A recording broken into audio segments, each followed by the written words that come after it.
You know how some people seem immune to getting cancelled while other people's careers never recover? Ellen DeGeneres and James Corden, for years, these people were known as the nice guys of Hollywood. You know, they were the down-to-earth ones, the self-aware ones, self-effacing, the not like other celebrities. But all it took was a little push for their curated public images to come crashing down, and they fell off the map. Meanwhile, people like Trump and Kanye stay controversial but remain relevant. In fact, the problematic things that they do sometimes even only strengthens their brands. But why? What is the difference between people who get cancelled and never recover, and the people who just keep bouncing back up again like one of those wavy car dealership guys? That is what we're going to explore in this video. And the answer is kind of surprising. But disclaimer before we get into it, I was a bit nervous about filming this video because cancellation is a red hot and complex web of a thing. I mean, there are millions of factors at play: social dynamics, racial dynamics, power dynamics, and I just can't cover them all in one video. So today I just want to clarify that we're looking at this through a very specific lens, and that's through the lens of branding. Why some brands survive scandals and others don't. I'd really love to hear what you think in the comments. And if you're sitting there asking yourself, who is this random Australian to be answering this question anyway? I'm a former national radio host, and I've interviewed people like Billie Eilish, Youngblood, Grimes, Juice WRLD, Robert Pattinson. I've spent a lot of time up close with celebrities, studying what makes them iconic and what makes them controversial. And now I use this channel to break it all down to help you find your thing, so hit follow if you want to come along for the ride. Now that's out of the way, part one, the gap.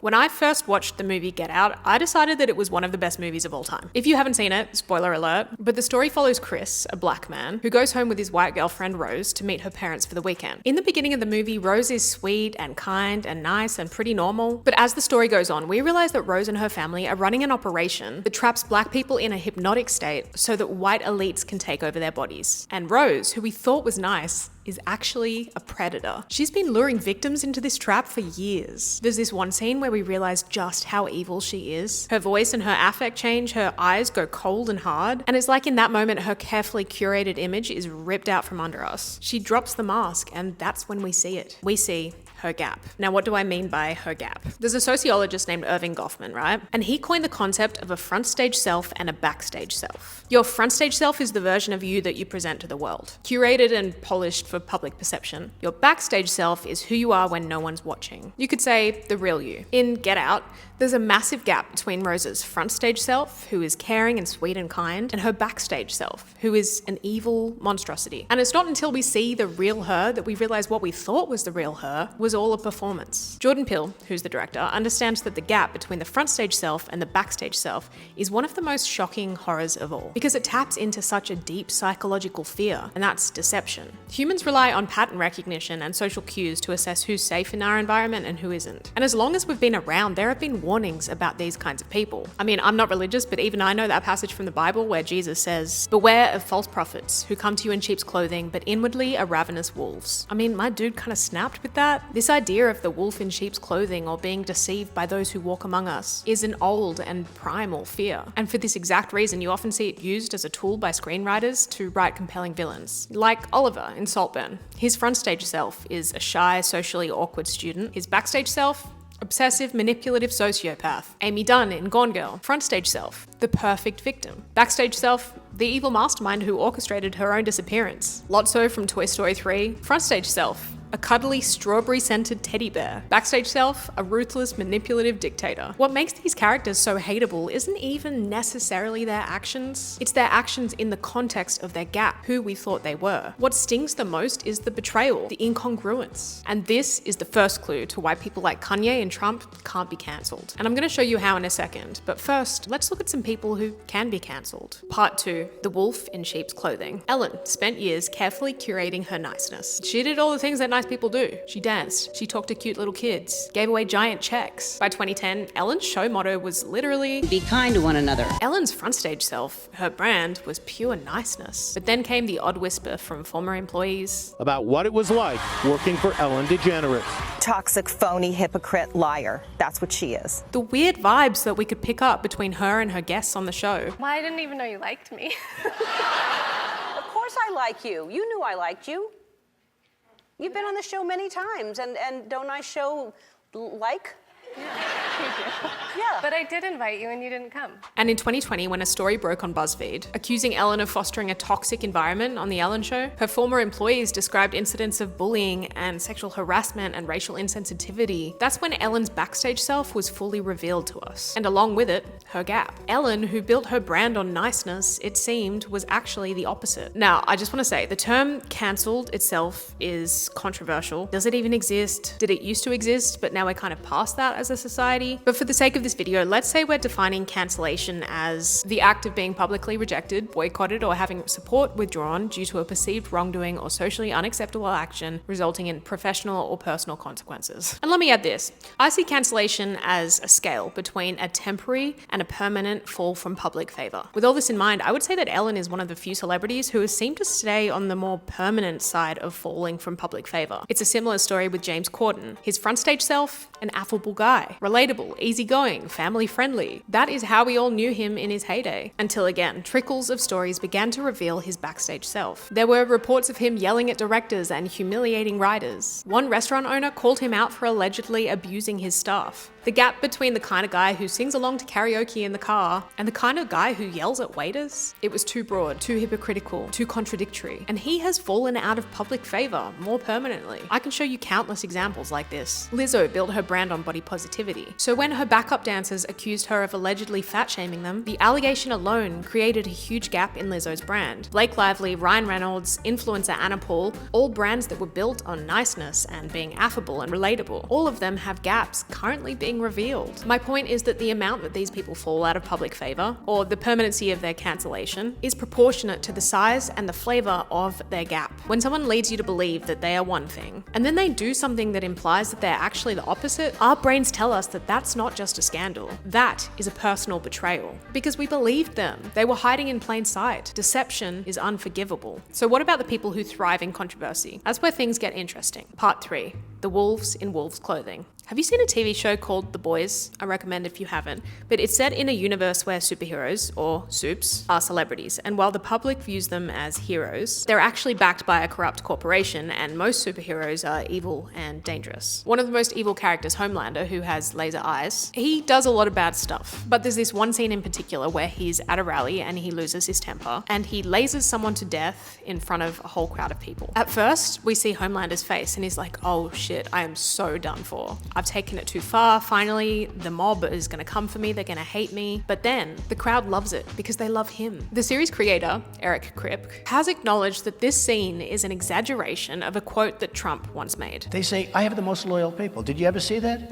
Where I could stand in the middle of Fifth Avenue and shoot somebody and I wouldn't lose any voters, okay? It's like incredible. And this scene in The Boys seems like a pretty ridiculous exaggeration. But is it? Depending on the circles that you operate in, you've probably heard this same thing said time and time again about Trump. How does he keep getting away with it? Back in 2016, people were sure that the Access Hollywood tape was going to be the end of him. You can't keep getting away with it! Anyway, and when you're a star, they let you do it.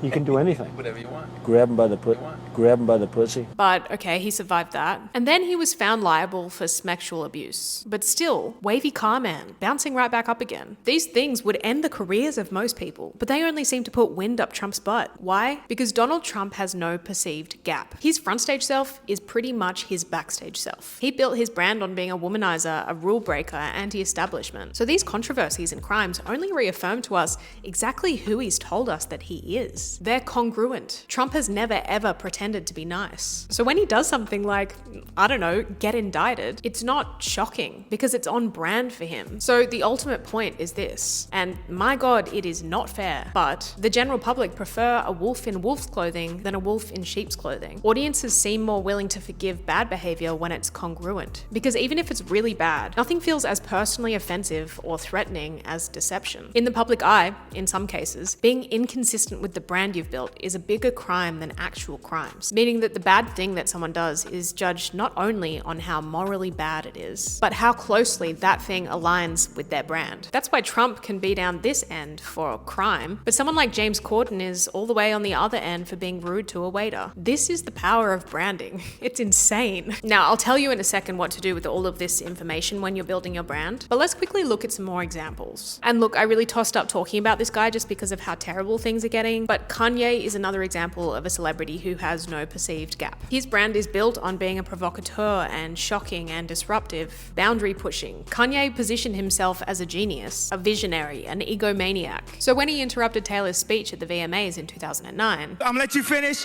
but Beyonce had one of the best videos of all time. people were angry, but they weren't surprised because it fit into the character that he'd already established. Since then, he's continued to do things that spark massive backlash to the point where it's now devolved into hate speech, plain and simple. Most artists would never recover from one of the things that he has done, but Kanye still has supporters. Because of the way he's built his brand, no matter how terrible the things he say and does are, people will always just say, that's Kanye being Kanye. Yeah, sometimes his problematic actions will tank him a business deal or two, but they haven't erased his cultural impact. He's still discussed and relevant and listened to. Same with Elon, Azealia Banks, Gordon Ramsay. These people understand that building your brand on nice is one of the most dangerous things that you can do. Because unless you could be nice 1000% of the time, like Keanu Reeves, at some point, it's gonna bite you on the ass. So we get it. The smaller the gap, the less cancel. But what does this mean for your brand? Well, buckle up, because we're about to venture into your gap. Part 4. Becoming bulletproof. Now, I just want to get one thing straight. I'm not giving you this info so that you can be a bad person and do bad things and not get cancelled. Please do not misconstrue the message of this video of me saying that you should be more like Trump and Kanye. Please don't be more like Trump and Kanye. What I am saying is that the tie to your front stage self is aligned with your backstage self. The more bulletproof your brand becomes when you do make mistakes, because everyone makes mistakes. And it's not as simple as just be authentic, because that implies that there should just be one self all the time. That we should be the same when we're in public as we are in private, but I don't think that's realistic or safe. We should keep some level of separation between the front stage self and the backstage self, but we just need to be strategic about which parts of your backstage self that we filter to the front, and importantly, that those parts are flawed and authentic. That's how you make a bulletproof brand. I know it seems complicated, but here's a simple exercise that I've built for you